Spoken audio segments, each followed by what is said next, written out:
He took this car to Chicagoland Speedway and spanked them. Led over 100 laps and said, guys, that has now become my favorite race car. I want to take this car to my home track.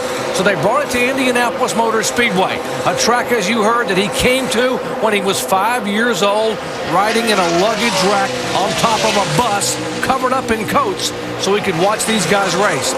It's a track that he has dreamed of winning time and time again. He won here in 2005. And once again, with the help of that guy right there, Zippy, Greg Zipadelli, Tony Stewart will come down here in 2007 and take the win in the Allstate 400. Tony Stewart wins it.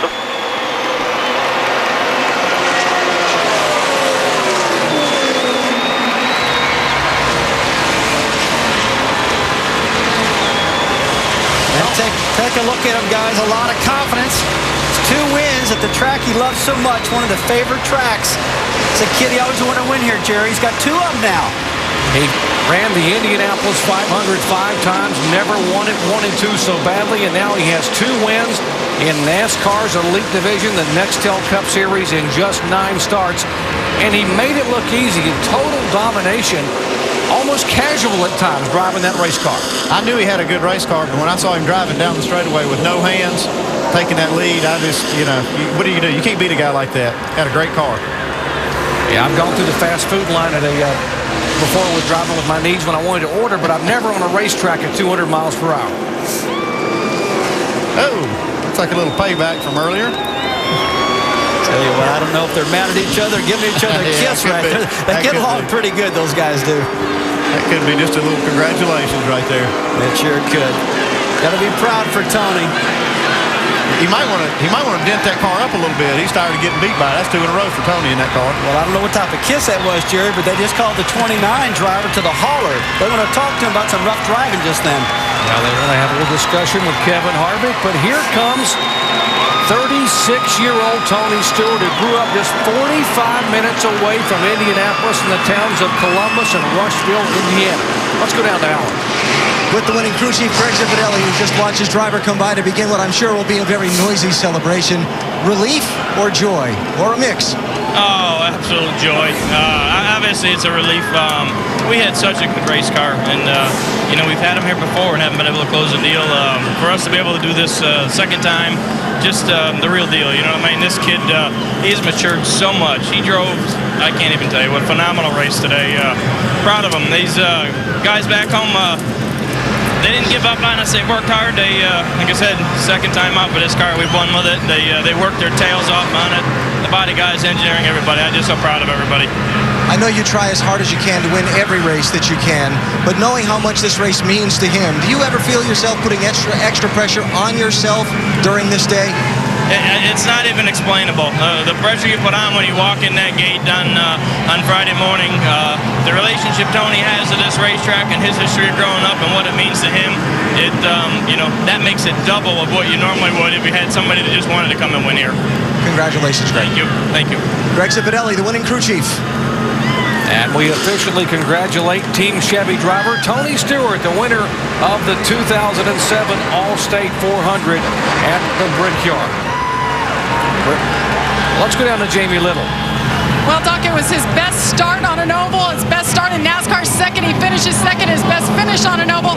So, Juan, take me through 400 miles in a stock car versus 500 miles in the Indy 500. I'll tell you, it was a lot of fun. My technical in Dodge car today was amazing. I don't think anything for Tony today. He was just way too fast, but we played it smart and had a good race at the end. And second here in the Brickyard, it's just awesome. Where does this put you guys, your team, on an oval? How much closer are you to getting that first victory? Yeah, we're getting closer. We just gotta get to a weekend and we gotta be the car to beat. We're there already, but we just gotta be the fastest car like Tony was today. Well, he had quick hands, guys, and he had a quick car, finishing second. Doc? Well, the signature for Tony Stewart, and listen to these fans, 250,000 strong, as Tony Stewart gets out of the car and congratulates his crew, and they know what's coming next.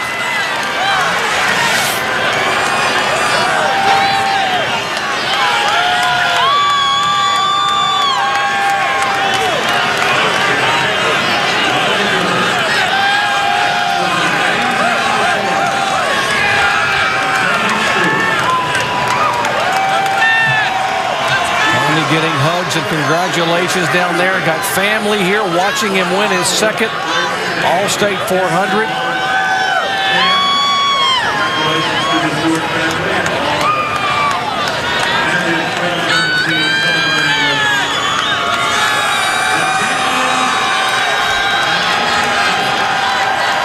Trying to catch his breath here. These guys, a lot of emotion.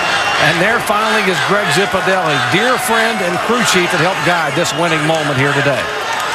Got to hand it to the crew chief. He really did a great job getting that car handled. That is a dynamic duo right there. That's for sure. I'm surprised Tony hasn't hit the fence yet. I'm sure he's still taking in what just happened. You can see how much they like each other. They have a strong bond. Maybe he can talk Tony out of climbing that fence. I don't think so, though. The fans know that he loves to get up on that fence. He loves to get up there and wave to the crowd. And he said it takes a lot of energy. And sometimes when I climb out of that car, I don't have enough left. But he's going now, folks. Here goes Tony Stewart. He's taking the whole crew with him. I'll tell you what, when that guy does that, it scares me. I just don't want him to fall off that thing. Joe Gibbs Racing Team, Home Depot Chevrolet for Tony Stewart, now a two-time Allstate 400 winner.